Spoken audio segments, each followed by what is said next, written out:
Je n'ai pas vérifié le porche tout de suite. J'ai attendu que Lily soit occupée avec ses feutres et les dernières miettes de son toast à la cannelle. Puis je suis sortie, lentement, prudemment, non pas parce que je pensais qu'il serait enfin là, mais parce que je ne voulais pas qu'elle me voie espérer. Le porche était encore vide. À l'intérieur, ma fille avait déjà ouvert le groupe Facebook familial sur l'ancienne tablette.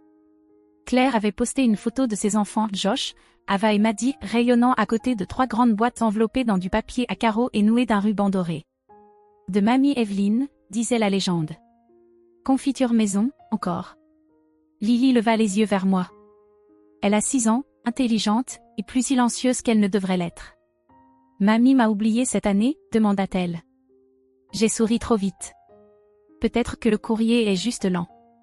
Elle hocha la tête. C'est tout. Mais ses yeux restèrent fixés sur l'écran, là où Ava tenait une carte aux lettres pailletées formant son prénom. Ce n'était pas la première fois que nous ne recevions pas de colis. Mais c'était la première fois que Lily s'en rendait compte. Et quelque chose, cette année-là, ce jour-là précisément, le rendait différent pour moi aussi. Peut-être la façon minutieuse dont Evelyne avait écrit le prénom de chaque enfant à la main. Peut-être les pyjamas de Noël assortis des enfants de Claire, les mêmes qu'Evelyne nous achetait à Claire et à moi, quand nous avions leur âge. Ou peut-être simplement ce regard dans les yeux de Lily, ce petit moment suspendu avant qu'elle ne hoche la tête, comme si elle avait senti quelque chose changer, comme si elle ne se demandait plus si elle était invisible, mais pourquoi. Je suis retournée dans la cuisine, j'ai ouvert le tiroir à bricoles, et j'ai regardé la pile d'étiquettes cadeaux anciennes, pour la plupart jamais utilisées. Elles venaient par paquets de 50. J'en avais plus qu'il n'en fallait. J'en ai quand même pris une, et j'y ai griffonné nos noms, Marie et Lily. Puis je l'ai glissé sous les autres. Je n'ai pas dit à Lily que j'avais vérifié le courrier chaque matin la semaine précédente. Que j'avais encore le numéro d'Evelyne enregistré dans mon téléphone, bien qu'elle ne l'ait jamais utilisé depuis des années. Ou que je me souvenais encore de la manière dont elle emballait les boîtes à biscuits avec de la ficelle rouge et blanche, quand Claire et moi étions petites. Je n'ai rien dit de tout cela. Je me suis juste assise en face de Lily et j'ai dit. « Et, tu veux m'aider à faire notre propre boîte cette année ?» Elle m'a regardée, incertaine. On l'enverrait à qui? J'ai hésité. Puis j'ai dit. Peut-être à personne. Peut-être qu'on la garde juste pour nous. Elle hocha de nouveau la tête, cette fois sans détourner le regard. J'avais 22 ans quand je lui ai annoncé que j'étais enceinte. Je me souviens encore de la manière dont elle m'a regardée, de l'autre côté de la table de la cuisine, silencieuse pendant si longtemps que j'ai cru qu'elle ne m'avait pas entendue. Puis elle a pris son café, en a bu une gorgée, et a dit. Ne rends pas ça plus difficile que ça ne l'est déjà. Tu as encore des options. Je lui ai dit que j'avais déjà fait mon choix. Elle n'a pas crié. Elle n'a pas pleuré. Elle s'est juste levée, a ouvert un tiroir, et a sorti un bloc-notes jaune. Je trouverai une agence. On ne peut pas élever un enfant avec des pourboires de serveuse et de la fierté. J'ai dit que je ne l'abandonnerai pas. Elle ne m'a plus adressé la parole pendant 3 semaines. Je suis partie dès le lendemain, j'ai trouvé un studio en sous-sol derrière la maison d'un mécanicien à la retraite, et j'ai travaillé en double jusqu'à ce que mes chevilles ne me portent plus. Quand Lily est née, je lui ai envoyé une photo par SMS. Pas de réponse. Pendant les premières années, j'ai gardé espoir. J'envoyais des photos à chaque anniversaire. J'appelais pour la fête des mères. Aucune réponse. Puis le deuxième enfant de Claire, Ava, a eu 1 an, et Evelyne lui a organisé une fête dans le jardin. Ballon rose, petit sandwich, maquilleuse. Toute la famille était invitée, sauf nous. Je continuais à envoyer les cartes de Noël de Lily. Elle y dessinait des cœurs et des flocons tordus, demandant si mamie aimait les paillettes. On les envoyait chaque mois de décembre. On n'en a jamais reçu une en retour. Puis un jour, Claire m'a appelée sans prévenir. Elle avait l'air fatiguée, débordée. Maman dit qu'elle ne sait plus où tu habites. J'ai dit. C'est la même maison. Depuis 6 ans. Claire est restée silencieuse, puis elle a dit quelque chose que je n'ai jamais oublié. Tu sais comment elle est. Elle ne se souvient que de ce qui compte. J'ai raccroché. Cette phrase est restée dans ma poitrine pendant des mois comme un petit caillou pointu qu'on ne peut pas déloger. Pas de la colère. Pas de la tristesse. Juste du poids. Pourtant, je n'ai rien dit à Lily. Quand elle me demandait si mamie aimait ses dessins, je disais toujours oui. Mais il y avait des signes. Les enfants savent. À Noël, la famille de Claire nous a envoyé des biscuits dans une boîte en métal qu'Evelyn utilisait autrefois. L'écriture sur l'étiquette était reconnaissable entre mille, le nom d'Evelyn Barré, réétiqueté. Claire avait réutilisé la boîte. Lily l'a ouverte et a demandé. « C'est mamie qui les a envoyés ?» J'ai souri. « Non, mon cœur. C'est à ta Claire. » Puis j'ai replié la boîte et je l'ai rangée dans le placard, derrière les mugs dépareillés. Des années plus tard, j'ai rouvert ce même placard en cherchant où cacher la carte d'anniversaire que Lily avait écrite sans jamais l'envoyer. Il y avait des cœurs sur le devant, et le mot « mamie » mal orthographié. Elle ne m'avait pas demandé de l'envoyer. Elle l'avait simplement laissé sur le comptoir et était allée se coucher. Ce soir-là, je suis restée debout dans le couloir, devant sa chambre. Elle dormait, une main sous la joue comme quand elle était bébé. Je suis restée là plus longtemps que je n'aurais dû, essayant de comprendre comment on pouvait regarder un enfant comme ça, et choisir de ne pas la voir. Je n'ai jamais trouvé de réponse. Mais ce soir-là, j'ai cessé de corriger Lily quand elle disait « On n'a pas de mamie ». J'ai attendu le lendemain de Noël pour appeler Claire. Elle a décroché à la 3e sonnerie, la voix pressée, distraite. J'entendais Josh crier en arrière-plan, quelque chose à propos de chocolat chaud et de guimauve. J'ai gardé ma voix calme. Maman a demandé mon adresse cette année? Un silence. Pourquoi? Claire m'a dit qu'on n'a encore pas reçu de boîte. Elle poussa un soupir, comme si elle retenait quelque chose. Je ne sais pas, Marie. Peut-être qu'elle a cru que tu avais déménagé. Je n'ai pas déménagé depuis 8 ans. Je ne sais pas quoi te dire, répondit-elle. Tu sais comment elle est, désorganisée. J'ai raccroché avant qu'elle ne puisse achever sa phrase, mais quelque chose dans son ton est resté gravé. Ce n'était pas de la culpabilité, c'était de l'évitement, je ne veux pas te mentir, mais je ne veux pas être celle qui te dit la vérité. Ce soir-là, je m'installai à la table de la cuisine, sortis les feutres de Lily et sa colle pailletée. Nous avons fabriqué notre propre boîte de Noël. Je lui disais qu'elle était juste pour nous, mais une part de moi voulait l'envoyer quand même, pour prouver que nous existions toujours. En pliant le papier de soie, j'ai aperçu quelque chose d'étrange. La feuille d'étiquette que j'avais ressortie du tiroir portait encore les stickers de suivi USPS que Claire nous avait envoyés l'année précédente. Par pure curiosité, j'ai tapé le numéro sur mon téléphone. Il indiquait que le colis était bien arrivé, 3 jours avant Noël, livré à Joshua Lan, même code postal que le nôtre, à seulement 3 maisons de distance. Claire avait envoyé tous ses cadeaux en utilisant les étiquettes manuscrites de maman. On le reconnaissait à la fluidité de l'écriture. Maman n'avait pas perdu mon adresse, elle avait écrit chaque prénom, chaque rue, chaque code postal, sauf un seul. Je n'ai pas fermé l'œil cette nuit-là. Je ne cessais de penser à la boîte de cartes de Lily, toute retournée, non ouverte ou jamais envoyée. Le matin suivant, je la trouvai en train de fouiller dans son placard. « Tu cherches quoi, bébé ?» Elle tint une enveloppe bordée de paillettes. J'ai retrouvé celle que j'ai fabriquée l'an dernier. Je la pris dans ma main. Scellée, timbrée, adressée avec mon écriture. On voyait sur un coin le dessin d'un bonhomme de neige de Lily. Mais à l'endroit de l'adresse, un autocollant rouge, refusé, retour à l'envoyeur. « Ça veut dire quoi ?» demanda Lily. Je la regardai, puis l'enveloppe. « Ça signifie, dis-je avec précaution, que parfois, des gens décident qu'ils ne veulent plus recevoir de courrier. » Elle cligna des yeux puis hocha la tête. C'était tout. Mais elle ne remit pas la carte à sa place. Elle la glissa dans son sac à dos. Le 21 décembre, vers 19h30, le téléphone sonna. Je venais de coucher Lily. Elle s'était endormie en fredonnant un chant de Noël, les bras enroulés autour d'un renne en peluche nommé Olive. L'appartement était silencieux, à part le sèche-linge qui tournait dans l'arrière-salle. J'allais presque ne pas répondre en voyant le nom affiché, Evelyn Dalton.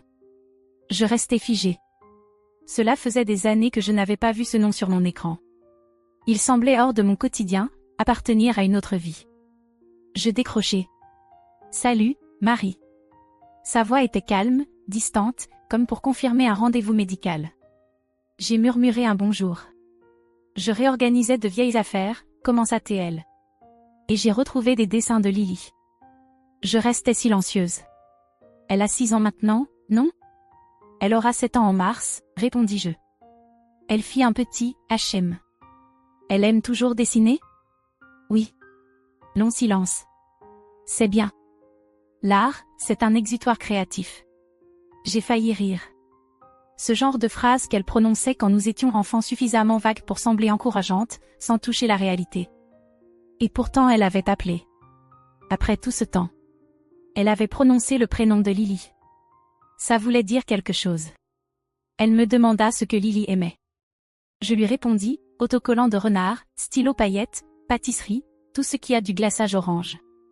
Evelyne écouta, sans interrompre. Puis elle dit. Peut-être que je vais préparer quelque chose. Un petit colis.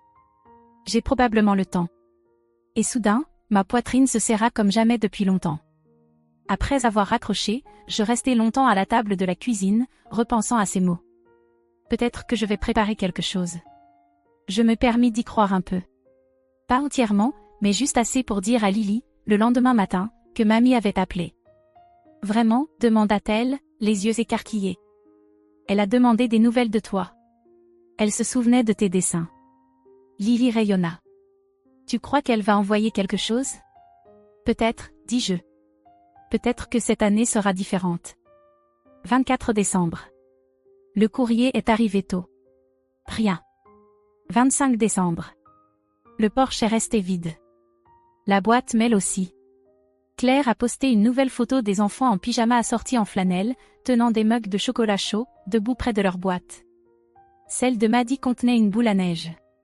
Celle de Josh, un mini ballon de football signé par quelqu'un que je ne reconnaissais pas avait un livre de recettes et des cuillères doseuses. Lily n'a rien dit. Elle jouait toujours avec Olive, tirant des morceaux de papier de soie de notre boîte faite maison, les dépliant comme s'ils étaient neufs. Ce soir-là, je l'ai bordée et embrassée sur le front. Toujours pas de boîte, a-t-elle murmuré. Non.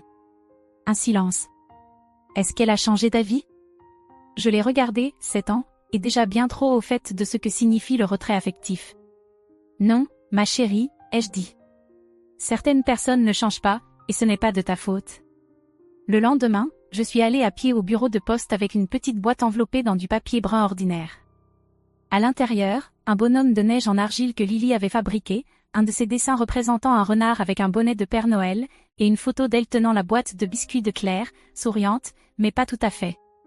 Je suis restée debout au guichet avec l'étiquette dans la main. Puis je l'ai pliée en deux et jetée à la poubelle. Je suis sortie sans rien envoyer.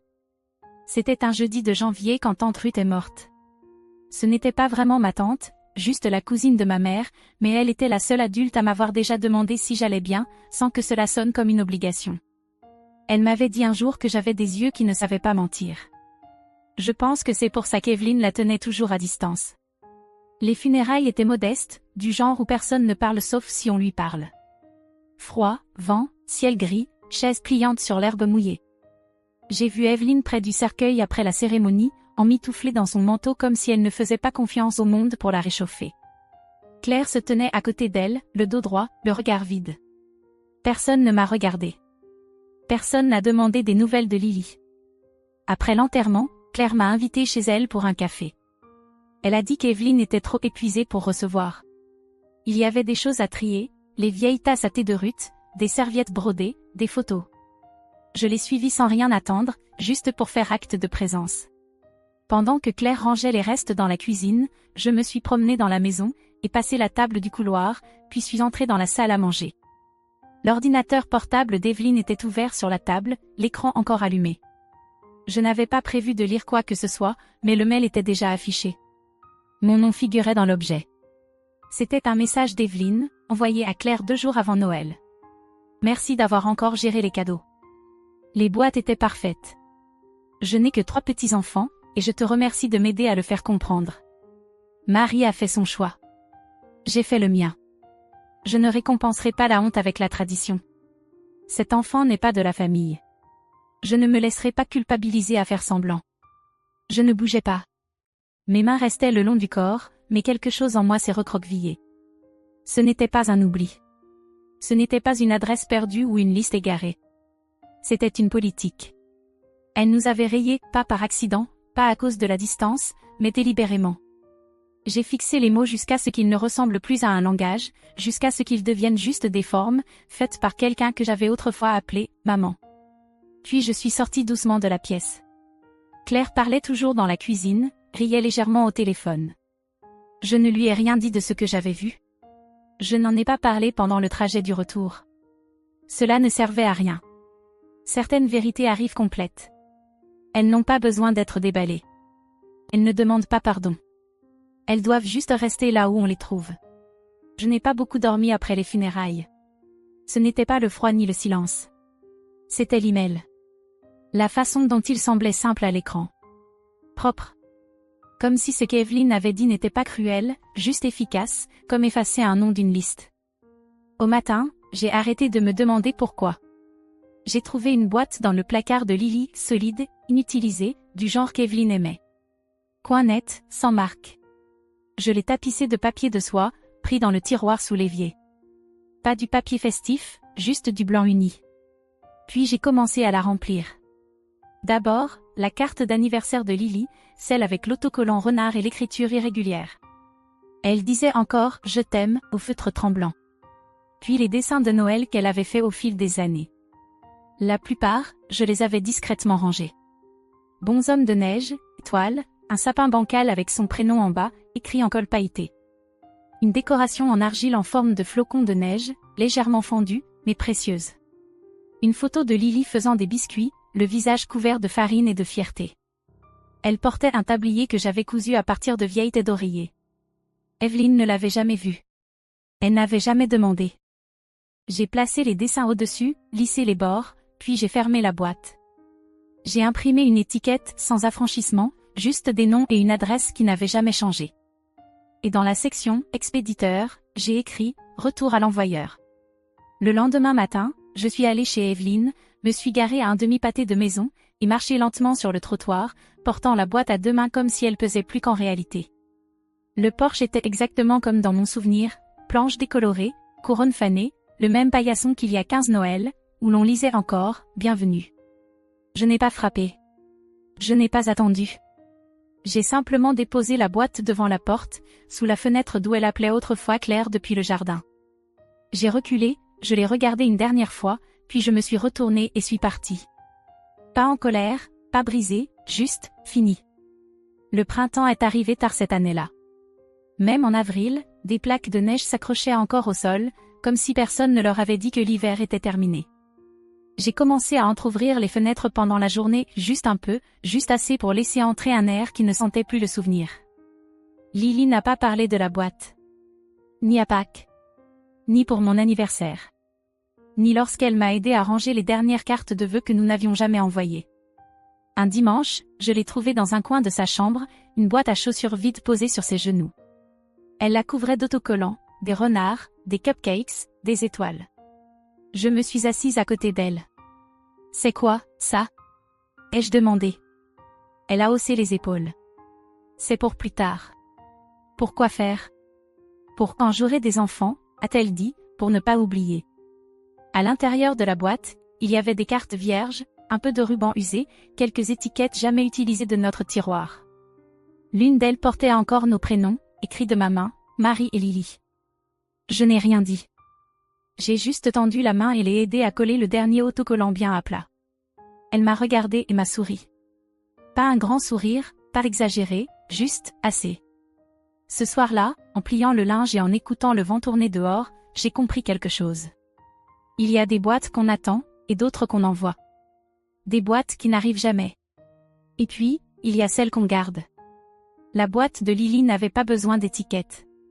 Pas besoin de destination. Elle avait juste besoin d'exister. Et, dans cette façon silencieuse qu'ont parfois les enfants de comprendre plus qu'ils ne devraient, elle avait veillé à ce qu'on ne s'oublie pas. Elle gardait cette boîte non pas pour l'envoyer, ni pour prouver quoi que ce soit, mais simplement pour que personne n'oublie encore.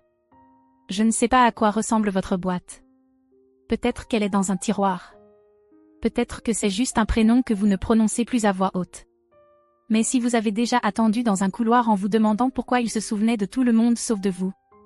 Si vous avez déjà ouvert les mains un matin de Noël et les avez trouvées vides, alors que tous les autres avaient quelque chose avec une étiquette dessus.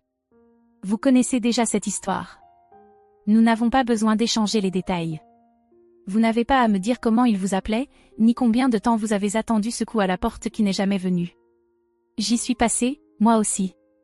Et si vous êtes resté silencieux toutes ces années, si vous avez porté votre propre prénom comme s'il ne méritait même pas un ruban. Alors, laissez juste un point. Ou un seul mot qu'ils ne vous ont jamais dit. Je le lirai. Nous le lirons tous.